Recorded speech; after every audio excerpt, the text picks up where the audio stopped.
Hello everyone, welcome back to online study zone. तो देखिए friends, आज हम इस वीडियो में बात करेंगे बिहार का आर्थिक सर्वेक्षण और उसके बाद हम नेक्स्ट वीडियो में देखेंगे बिहार बजट। तो सबसे पहले ये चीज़ तो आपको क्लियर हो गया होगा कि बजट क्या होता है और आर्थिक सर्वेक्षण क्या होता है। मैं ब्रीफ में समझा देता हूँ कि बजट क्या है और आर्थिक सर्वेक्षण क्या है। तो देखिए, आर्थिक जो सर्वेक्षण होता है वो पिछले एक वर्ष में जितने भी सरकार के द्वारा क्या क्या चीज़ें अचीव किए गए, क्या क्या उपलब्धियां हासिल की गई, वो डाटा को बताया जाता है। और बजट जो होता है वो अनुमान होता है कि आगे आने वाले जो भी एक साल है उसमें सरकार के द्वारा क्या क्या चीज़ें की जाएंगी, एक वो मोटा मोटी अनुमान लगाया जाता है। ठीक है, तो यहाँ पे हम सबसे पहले देखेंगे आर्थिक सर्वेक्षण 24-25। अब कुछ लोगों के माइंड में ये चीज़ आता है कि ये हमेशा 24-25, 23-24, 22-23 ऐसे क्यों होता है। तो बेसिकली हम जानते हैं कि जो हमारा फाइनेंशियल ईयर होता है वो मार्च से लेकर काउंट होता है, मतलब अप्रैल से मार्च तक। ठीक है, 1 अप्रैल से लेकर के 31 मार्च तक। तो अगर अप्रैल 2024 से स्टार्ट होता है तो मार्च 2025 तक कंप्लीट होता है। तो यानी कि इधर का तो 3 मंथ आपका आ जाता है ना 25 में, इसलिए हमेशा इस तरह से काउंट किया जाता है 24-25। ठीक है, समझ में आ गया। तो हम अब बात करते हैं बिहार के आर्थिक सर्वेक्षण के बारे में, यानी कि 24-25 तक लेकर के, यानी अप्रैल 2024 से लेकर के मार्च 2025 तक के क्या क्या चीज़ें बिहार में जो कि हमने हासिल किया है वो सरकार ने एक डाटा हमें दिया है। तो चलिए हम देखते हैं और बहुत अच्छे तरीके से ध्यान से देखिएगा, बहुत ही बेहतरीन तरीके से मैं आपको याद कराने की कोशिश करूँगा। तो शुरू करते हैं। सबसे पहले चीज़ आपको ये पता होना चाहिए कि जो आर्थिक सर्वेक्षण है या फिर जो बजट है वो वित्त मंत्री के द्वारा पेश किया जाता है। तो इस वर्ष का जो आर्थिक सर्वेक्षण है वित्त मंत्री जो सम्राट चौधरी हैं उनके द्वारा 28 फरवरी 2025 को ये विधानसभा में प्रस्तुत किया गया। ठीक है, 28 फरवरी 2025 को। और अगर हम बात करें कि ये कौन सा सर्वेक्षण था, तो राज्य का 29वां आर्थिक सर्वेक्षण है। तो पहला कौन सा था, तो पहला सर्वेक्षण किया गया था 2006-07 में। ठीक है, 2006-07 में सुशील कुमार मोदी जी थे, सुशील कुमार मोदी इन्होंने प्रस्तुत किया था। ठीक है, वित्त मंत्री के रूप में। अब यहाँ पे आपको ये ध्यान रखना है कि देश में सबसे तेज़ी से विकास करने वाले राज्यों में बिहार जो है वो दूसरे स्थान पर है। बिहार दूसरे स्थान पर है, देश में सबसे तेज़ी से विकास करने वाले राज्यों की तुलना करें तो बिहार दूसरे स्थान पर ग्रो कर रहा है। तो बात करते हैं कि राज्य का अर्थव्यवस्था कितना प्रतिशत की दर से बढ़ा है, तो 14.5% जो कि वर्तमान मूल्य पर और एक स्थिर कीमत होता है। स्थिर कीमत 2011-12 पर काउंट किया जाता है, ये भी मैंने आपको बताया हुआ। यानी राज्य की अर्थव्यवस्था वर्तमान मूल्य पर 14.5% की वृद्धि यानी बढ़ रही है और स्थिर कीमतों पर 9.2% की वृद्धि दिखाई गई है। प्रति व्यक्ति आय की बात करें, जिसे हम लोग औसत आय भी कह सकते हैं, तो प्रति व्यक्ति आय जो होता है वो अगर हम बात करते हैं कि क्या होता है, तो पर व्यक्ति जो इनकम है, प्रति व्यक्ति इनकम, यहाँ पे ध्यान आपको ये रखना है कि पिछले वर्ष की तुलना में क्या वृद्धि हुआ, क्या कमी हुआ। तो देखिए, पिछले वर्ष की तुलना की अगर हम बात करें तो 12.8% की वृद्धि देखने को मिली है। यानी जो पहला हमारा प्रति व्यक्ति आय था उसकी तुलना में 12.8% की वृद्धि हुई है। देखिए, अभी आप इस तरह से सिर्फ याद कर लो, एक और हम वीडियो ला देंगे जिसमें आपको कंपेयर करके भी बता दिया जाएगा कि दोनों में क्या क्या बदलाव देखने को मिला है। राइट, तो इस हिसाब से अगर देखा जाए तो पिछले वर्ष के जैसा ही इस वर्ष भी रहा है। पिछले वर्ष भी हमने यही बात किया था कि पटना जो कि सबसे अमीर मतलब ज़िले में आया हुआ, और उसके बाद बेगूसराय तीसरे नंबर पे मुंगेर था। तो ठीक इस बार भी यही डाटा सामने आया है। यानी सबसे अमीर जो बात करें तो पटना ज़िला रहा और सबसे गरीब जो कि शिवहर रहा। ठीक है, यानी पटना का प्रति व्यक्ति आय कितना है ये आपको याद रखना है। पटना का प्रति व्यक्ति आय 121,396। ठीक है, 121,396, यानी इस तरह से याद रख लो कि 1,21,00,396 ऐसे याद रखोगे, याद होगा नहीं, बस आप डाटा याद रखो। 121,396। बेगूसराय दूसरे स्थान पर है, यानी प्रति व्यक्ति आय में दूसरा जिला सबसे टॉप पर कौन सा है, तो बेगूसराय। 49,064, 7 का स्क्वायर फिर 8 का स्क्वायर। ठीक है, 7 का स्क्वायर 8 का स्क्वायर। मुंगेर की बात करें तो 467 467 यानी 96,795, ये भी याद रख सकते हैं। 46,795, ठीक है, 46,795। अब डाटा याद कैसे रखेंगे? तो मैं आपको भाई कई बार भी बता चुका हूँ कि डाटा को रट करके याद नहीं किया जा सकता। आप इसे जितना बार लिखोगे उतना अच्छे से याद होगा। तो आप लोग इसे लिख लिख करके याद करना, याद हो जाएगा। सबसे टॉप पर कौन सा जिला रहा? तो पटना रहा, 121,396, ठीक है। और सबसे गरीब में कौन सा? तो शिवहर, ये याद रखेंगे। अब देखिए, प्रति व्यक्ति आय दो चीज़ों पर होता है, एक हमारा वर्तमान मूल्य पर और एक होता है स्थिर मूल्य पर। तो क्वेश्चंस पे आपको ध्यान रखना है कि किस तरह से पूछा जा रहा है। अगर पूछे कि प्रति व्यक्ति आय 2024-25 में स्थिर मूल्यों पर क्या रहा, तो स्थिर मूल्यों पर ध्यान रखना है कि 36,333, यानी 36, मतलब इसमें देखो आप 3 ही देखने को मिलेगा, 3 6 3 3 3, ये आपका स्थिर मूल्य पर हो जाता है।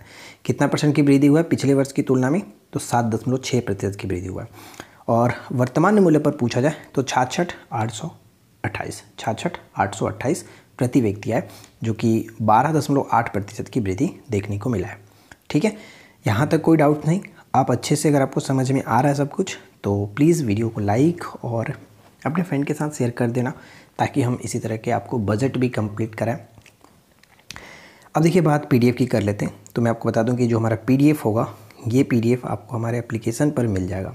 एप्लीकेशन अगर आपने हमारे कोर्स को ज्वाइन कर रखा है, खास करके अभी तो होली के लिए आपको ऑफ़र भी दिया गया, एसओ का जो टारगेट बैच है, आप उसको जा करके ज्वाइन कर लेना। उसमें सारा कुछ आपको मिल जाएगा, करंट अफेयर्स से लेकर के बाकी सब्जेक्ट के नोट्स भी। तो एप्लीकेशन पे जाइए, वहाँ पे आप ज्वाइन कर लेना। अब देखिए, यहाँ पे बात करते हैं कि बिहार का सकल राज्य घरेलू उत्पाद क्या होता है। जैसे कि नेशनल लेवल पे जीडीपी होता है, उसी तरह से यहाँ पे स्टेट लेवल पर जीएसडीपी होता है, ठीक है। तो ये भी दो तरह से काउंट किया जाता है। एक तो होता है आपका वर्तमान मूल्य पर और दूसरा होता है स्थिर मूल्य पर। यानी वर्तमान मूल्य पर जीएसडीपी कितना है?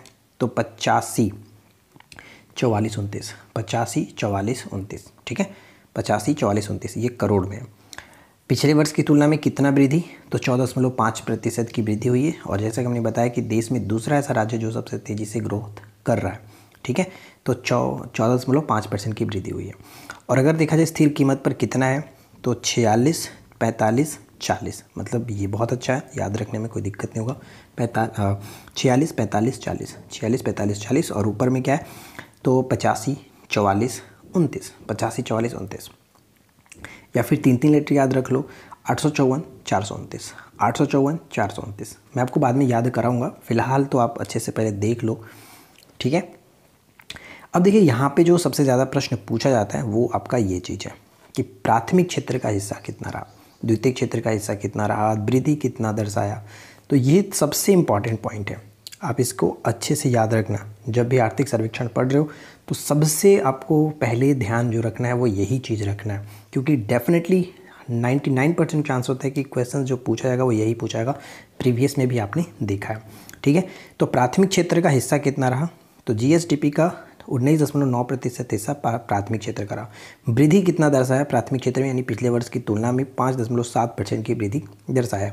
उसी तरह से द्वितीय क्षेत्र का हिस्सा 21.5%, 8.2% की वृद्धि दर्शाया। और तृतीय क्षेत्र का हिस्सा 58.6%, 10.8% की वृद्धि दर्शाया। और कई बार ये चीज़ पढ़ चुके हैं, इकोनॉमिक्स का जो हमारा सीरीज चल रहा है उसमें मैंने आपको बताया कि जब भी अर्थव्यवस्था की हम बात करते हैं तो वहाँ पे सबसे ज़्यादा जो जीएसडीपी में योगदान होता है वो तृतीय क्षेत्र यानी सेवा क्षेत्र का ही होता है। तो आप यहाँ पर भी देख सकते हो 58.6% जो कि हिस्सा है, और वृद्धि कितना दर्शाया? तो 10.8% की वृद्धि हुई है, राइट। चलिए, ये आपको अच्छे से याद रखना है। 19.9% वृद्धि दर्शाया कितना? 5.7% का। दूसरे क्षेत्र में 21.5% वृद्धि हुआ है 8.2% का। और तीसरे में 58.6% वृद्धि हुआ है 10.8% का। तो ये याद रखिएगा। अब बात करते हैं राजकोषीय घाटा क्या होता है। तो देखिए, राजकोषीय घाटा हम उसे कहते हैं जब सरकार के कुल व्यय, ठीक है, कुल व्यय और उसके कुल प्राप्तियों के बीच का जो अंतर होता है उसे कहा जाता है राजकोषीय घाटा। राजकोषीय घाटा कुल व्यय माइनस कुल प्राप्तियाँ, और इस पे भी आपको याद रखना है। तो यहाँ पे हमें ये चीज़ ध्यान रखना है कि राज्य का राजकोषीय घाटा वित्तीय वर्ष 22-23 में कितना था। तो 22-23 की अगर हम बात करें तो 44,823 था। ध्यान से समझिएगा, 44,823 करोड़ था, जो 23-24 में घटकर 35,660 यानी 35,660 करोड़ हो गया। लेकिन अगर वित्त वर्ष 24-25 की बात करें तो अनुमान ऐसा लगाया गया है कि 29,095 करोड़ होने का अनुमान है। तो आपको याद रखना है ये दो चीज़, यानी अभी का जो अनुमान है और एक पिछले वर्ष यानी 23-24 का जो वित्त वर्ष का था, 23-24 का राजकोषीय घाटा वो है। यानी हम यहाँ पे ये देख रहे हैं कि गिरावट देखने को मिल रहा है। तो यह गिरावट राज्य की वित्तीय प्रबंधन क्षमता में सुधार को दर्शाती है, यानी कि बिहार अच्छे तरीके से प्रोग्रेस कर रहा है। ये चीज़ आपको दिखाया जा रहा है कि राज्य, यह जो गिरावट हम देख रहे हैं राजकोषीय जो घाटा है उसमें सुधार देखने को मिल रहा है। ठीक है, प्रबंधन क्षमता में सुधार को दर्शाती है। अब बात करते हैं बजट, मतलब बजट नहीं बचत और व्यय। तो देखिए 23-24 में राजस्व जो बचत रहा वो 2833 करोड़ रुपए की रही, जबकि वित्तीय वर्ष 24-25 में 1121 करोड़ रुपए रहने का अनुमान है। तो बस आपको ये याद रखना है कि कितना अनुमान रखा गया 24-25 में जो बचत रहेगा वो 1121 करोड़ रहने का अनुमान है। कुल व्यय कितना रहा, तो कुल व्यय वित्तीय वर्ष 23-24 में राज्य का कुल व्यय 2.52 लाख करोड़ रुपए था, जो वित्तीय वर्ष 24-25 में बढ़कर कितना हो जाएगा, तो 2.79 करोड़ रुपए होने का अनुमान है। तो यहाँ पे ये दो अनुमान आपको याद रखना है। जो एक अगर बचत कहा जाए तो 1121 करोड़ का बचत रहेगा, और अगर व्यय कहा जाए तो 2.79 लाख करोड़ रुपए का व्यय होगा। अब आते हैं कुछ इंपॉर्टेंट पॉइंट्स पर जो कि बार बार पूछा जाता है। खास करके जो मैंने आपको पीछे चीज़ें बताई वो याद रखना कि प्राथमिक क्षेत्र में हिस्सा कितना है और प्राथमिक क्षेत्र में यानी कि जो भी क्षेत्र है उनमें वृद्धि कितनी कितनी दर्शाई गई है। ठीक है, पहले वाले में 5.7 की वृद्धि, दूसरे में 8.2% की वृद्धि और तीसरे में 10.8% की वृद्धि देखने को मिली है। ठीक है, अब बात करते हैं इंपॉर्टेंट पॉइंट्स। तो सबसे पहला ये कि बिहार के औद्योगिक क्षेत्र में कितने करोड़ रुपए का निवेश प्रस्तावित है। तो टोटल आप देख सकते हैं 75,293.76 करोड़। दशमलव के बाद आप वैसे भी याद मत रखो, क्योंकि ऑप्शन में जब भी मिलेगा तो पॉइंट्स के पहले वाले जो भी अंक होंगे उससे ही काम चल जाएगा आपका। तो 75,293 करोड़ रुपए का निवेश प्रस्तावित है। अब कितना कितना वृद्धि देखने को मिला है, तो चावल उत्पादन में टोटल 21% की वृद्धि देखने को मिली है। ठीक है, गेहूं उत्पादन में 10.7% की वृद्धि मिली है, और चावल और गेहूं दोनों के उत्पादन में रोहतास जो कि सबसे टॉप पर है। ठीक है, ऐसा बताया गया है। पशुधन और मत्स्य पालन में कितने प्रतिशत दर से वृद्धि हो रही है, तो 9.5% की दर से बढ़ोतरी हुई है। सूक्ष्म उद्योगों में निवेश 135% की वृद्धि हुई है। रोजगार में 107% की वृद्धि हुई है। पिछले एक वर्ष के आंकड़े को ये बताया जा रहा है। बिहार में खनन क्षेत्र 9% की वृद्धि हुई है। दूध का उत्पादन 27% बढ़ चुका है। ठीक है, खास करके ऊपर से 3 चीज़ याद रखो, 3-4 चीज़ें जो होती हैं वो इंपॉर्टेंट रह जाती हैं, जैसे चावल हो गया, गेहूँ हो गया, दूध हो गया, तो ये सब पूछा जाता है। खास करके आप यहाँ पे रोजगार और खनन भी याद रखिएगा कि रोजगार में 107% की वृद्धि, खनन में 9% की वृद्धि देखने को मिला है।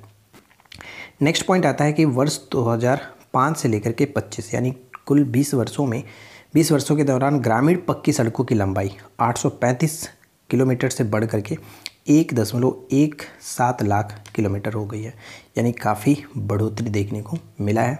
टोटल 20 वर्षों में जो सड़कें बनाई जा रही है उसकी लंबाई में काफ़ी बढ़ोतरी देखने को मिली है। नेक्स्ट पॉइंट यहाँ पे ये है कि मैंने नोट में रखा है कि 2011 से 14-24 के दौरान परिवहन और संचार क्षेत्र में बिहार ने यूपी और कर्नाटक के बाद तीसरा सबसे अधिक वृद्धि देखने को मिला है, दर्ज किया। यानी सड़क और मतलब परिवहन और संचार क्षेत्र में बिहार जो कि 2 स्टेटों से थोड़ा सा पीछे यानी तीसरा स्थान रखता है। बिहार में अगर सड़क घनत्व की बात करें तो याद रखिएगा बिहार सड़क घनत्व के मामले में तीसरा स्थान रखता है, और सड़क घनत्व बिहार में है कितना, तो 3167 हज़ार यानी 3167 प्रति 1000 वर्ग किलोमीटर। तो ये आपको याद रखना है। ठीक है, घनत्व याद रखिएगा। और वैसे आप नीचे कमेंट करके बताओ कि बिहार का जनसंख्या घनत्व कितना है। देखते हैं कितने लोग यहाँ तक वीडियो को देख रहे हैं, फटाफट से कमेंट करना। अब बात करते हैं नेक्स्ट पॉइंट की। तो नेक्स्ट पॉइंट में आपको ये बताया जा रहा है कि प्रति व्यक्ति ऊर्जा खपत कितनी हुई है। तो देखिए प्रति व्यक्ति ऊर्जा खपत 363 किलोवाट घंटा। ठीक है, 363 किलोवाट घंटा देखने को मिला है। और बिजली खपत करने में सिर्फ 5 जिले कौन कौन से, तो हमारे राजधानी जो कि टॉप पर है, उसके बाद गया आता है, फिर तीसरे नंबर पे मुजफ्फरपुर, चौथे नंबर पे रोहतास और पाँचवें नंबर पर नालंदा। यानी इन 5 जिलों में सबसे ज़्यादा जो कि ऊर्जा खपत होती है, बिजली की खपत होती है। 363 किलोवाट हो चुका है, ये याद रखिएगा, किलोवाट घंटा। नेक्स्ट आता है कि राज्य में 12 वर्षों में वन क्षेत्र में 687 वर्ग किलोमीटर की वृद्धि हुई है। 687 वर्ग किलोमीटर की वृद्धि हुई है। खेती में 4.3% से बढ़कर बिजली की खपत 17.6% बढ़ चुकी है। यानी पहले जहाँ पर खेती में जस्ट इतनी बिजली इस्तेमाल होती थी, अब आप देख सकते हो कि बढ़ कर के लगभग आपका 4 गुना बढ़ चुका है। ठीक है। नेक्स्ट आता है कि ईंधन खपत में शीर्ष जिले कौन से हैं। तो देखिए, ईंधन की अगर हम बात करें तो पेट्रोल और डीजल के अगर दोनों तरफ से देखा जाए तो ईंधन खपत में पटना जो कि आपका शीर्ष है, क्योंकि पेट्रोल में भी और डीजल दोनों में भी पटना शीर्ष पर है, तो इसलिए ईंधन खपत में शीर्ष आपका जिला हो जाता है पटना। पेट्रोल खपत के लिए अगर देखा जाए 3 जिले तो पटना सबसे शीर्ष पर, फिर मुजफ्फरपुर, फिर पूर्णिया। डीजल खपत में पटना शीर्ष पर है, शेखपुरा और औरंगाबाद, ये इस तरह से और पेट्रोल और डीजल में देखने को मिलता है। पेट्रोल खपत में सबसे नीचे पायदान पर कौन सा है, तो सबसे कम पेट्रोल अगर खपत देखा जाए तो लखीसराय, बांका और जहानाबाद में देखने को मिलता है। उसी तरह से यहाँ पर एक पॉइंट और है कि चावल गेहूं में सबसे अधिक उत्पादन किस ज़िले ने दिखाई है, तो है रोहतास ज़िले ने, यानी मेरा ज़िला जो कि इसने काफ़ी अच्छा प्रदर्शन किया चावल और गेहूं में।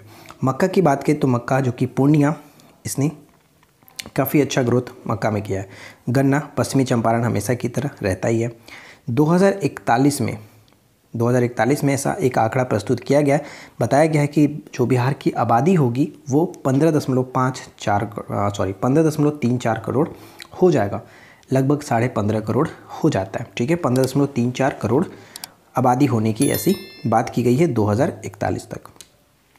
तो कुल मिलाकर के मैंने मोटा मोटी आर्थिक सर्वेक्षण के जो भी आंकड़े थे वो मैं आपके सामने रखा हूँ, और बहुत इंपॉर्टेंट जो पॉइंट्स थे वो मैंने कवर किया हुआ है।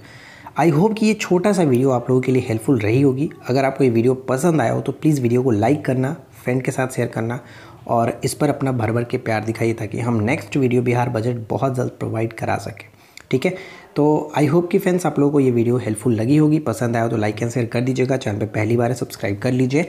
और जैसे कि मैंने आपको बताया कि जिन लोगों को भी PDF चाहिए वो PDF हमारे एप्लीकेशन पर ASO वाले बैच में डाला जाएगा। बिहार SSC जो CGL 4 ASO टारगेट बैच है उसमें डाला जाएगा।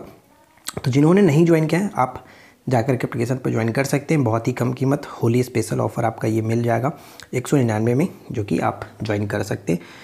तो देर बिल्कुल भी नहीं करना, वीडियो के नीचे डिस्क्रिप्शन में लिंक मिल जाएगा। तो इस वीडियो में इतना ही, मिलते हैं नेक्स्ट वीडियो में नए टॉपिक के साथ। Thanks for watching, keep learning, have a good day.